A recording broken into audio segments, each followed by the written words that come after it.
Assalamualaikum warahmatullahi wabarakatuh. Bertemu lagi, kita kali ini akan belajar tentang materi kelas 8 semester 1, yaitu mengenai gerak pada tumbuhan. Tujuan dari pembelajaran kali ini diharapkan kalian setelah belajar bab ini dapat memahami macam-macam gerak tumbuhan dan hal-hal yang mempengaruhi gerak tumbuhan tersebut.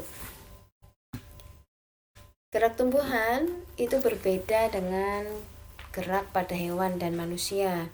Kalau gerak pada tumbuhan itu terbatas, sedangkan gerak pada hewan dan manusia itu bebas berpindah tempat, bebas berpindah lokasi. Tapi kalau gerak tumbuhan itu terbatas.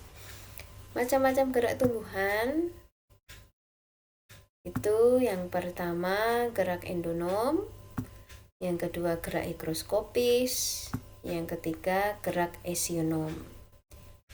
Kita bahas yang pertama yaitu gerak endonom. Gerak endonom itu gerak yang terjadi akibat rangsangan yang berasal dari dalam sel atau dari dalam tubuh tumbuhan itu sendiri.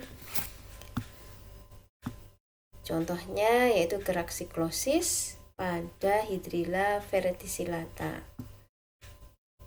Jadi coba perhatikan video berikut ini.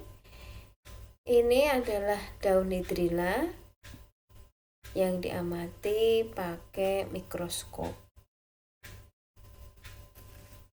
Ini terlihat gerak sitoplasma atau tepatnya kloroplas pada daun Hydrilla verticillata. Nih, terlihat ya, ini termasuk gerak endonom pada tumbuhan. Yang berikutnya adalah gerak higroskopis. Gerak higroskopis itu gerak pada tumbuhan akibat adanya perubahan kadar air dalam sel tumbuhan tersebut, sehingga menyebabkan penyusutan yang tidak merata pada bagian sel tumbuhan.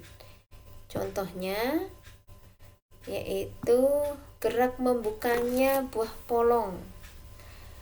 Buah polong-polongan bisa pada kacang kedelai, buah cangkring, atau buah biduri. Kalau buahnya itu sudah tua, kadar airnya akan berkurang sehingga kulitnya akan membuka dengan sendirinya. Itu gerak higroskopis. Contoh lainnya yaitu pada buah pacar air. Nah, tumbuhan pacar air itu kalau udah buahnya udah menguning, udah mulai tua, kalau kita pegang kulitnya akan pecah sendiri dan keluar bijinya. Itu termasuk gerak higroskopis. Gerak yang berikutnya yaitu gerak esionom. Gerak esionom itu gerak pada tumbuhan yang disebabkan oleh adanya rangsangan dari luar tubuh tumbuhan itu. Gerak esionom ada 3 macam yang akan kita bahas. Yang pertama gerak taksis, yang kedua gerak tropisme, yang ketiga gerak nasti. Kita bahas yang pertama dulu, yaitu gerak taksis. Gerak taksis itu gerak pindah tempat pada seluruh bagian tumbuhan yang arahnya dipengaruhi oleh sumber rangsangan. Contohnya yaitu gerak fototaksis, yaitu gerak taksis yang dipengaruhi oleh rangsang cahaya. Contoh dari gerak fototaksis ini yaitu gerak Euglena viridis yang mendekati sumber cahaya. Coba perhatikan. Nah, lihat. Ini adalah gerak Euglena viridis. Alat gerak dari Euglena itu berupa bulu cambuk atau flagellata. Dan yang bagian seperti titik merah ini adalah bagian tubuh dari Euglena viridis yang peka terhadap rangsang cahaya. Jadi mereka bergerak mendekati sumber cahaya. Terlihat ya geraknya.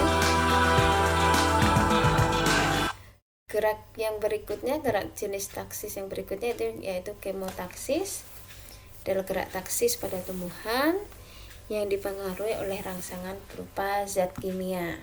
Contohnya, gerak spermatozoid lumut menuju sel kelamin betina yang ada pada archegonium. Kenapa bisa bergerak?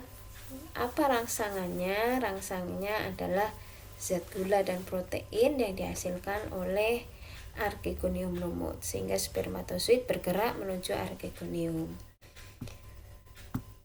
Gerak yang berikutnya yang akan kita bahas adalah jenis tropisme, yaitu gerak tumbuhan yang dipengaruhi oleh datangnya rangsang dari luar.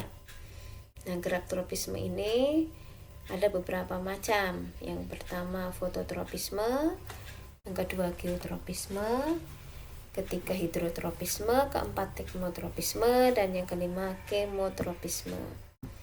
Kita bahas yang pertama, yaitu fototropisme, yaitu gerak tropisme yang dipengaruhi oleh rangsang cahaya.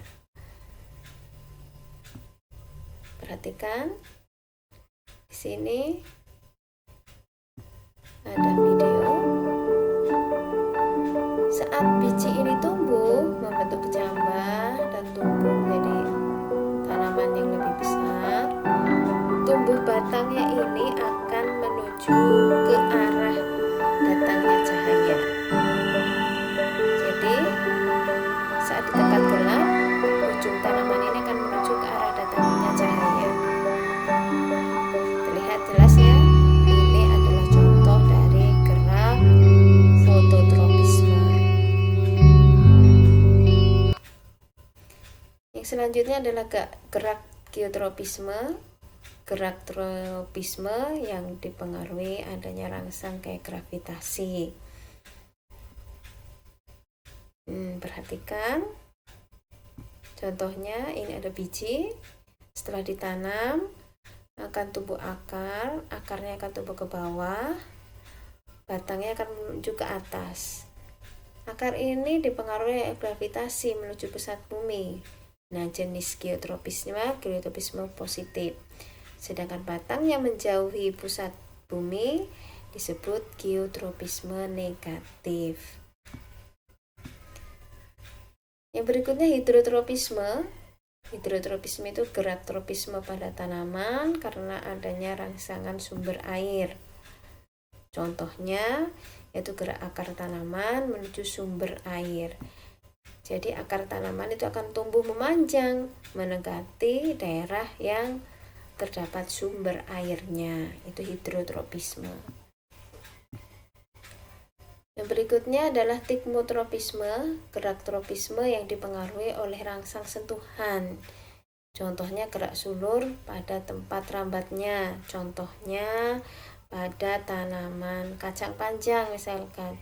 Biasanya petani itu saat menanam kacang panjang, di dekatnya akan dikasih atau diberi bambu. Nah, jika sulur dari tanaman kacang itu menyentuh bambu itu, dia akan melilit kayu tersebut. Perhatikan, ini geraknya dipercepat.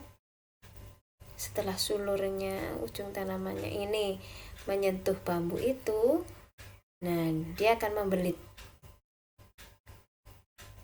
Nah,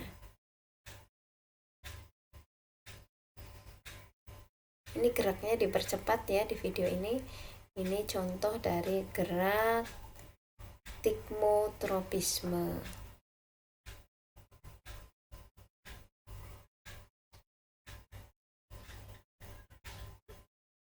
Ya.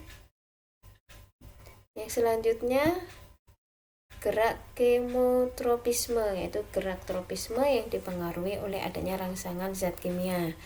Contohnya gerak spermatozoid pada serbuk sari menuju gamet betina. Saat terjadi penyerbukan, serbuk sari menempel di kepala putik.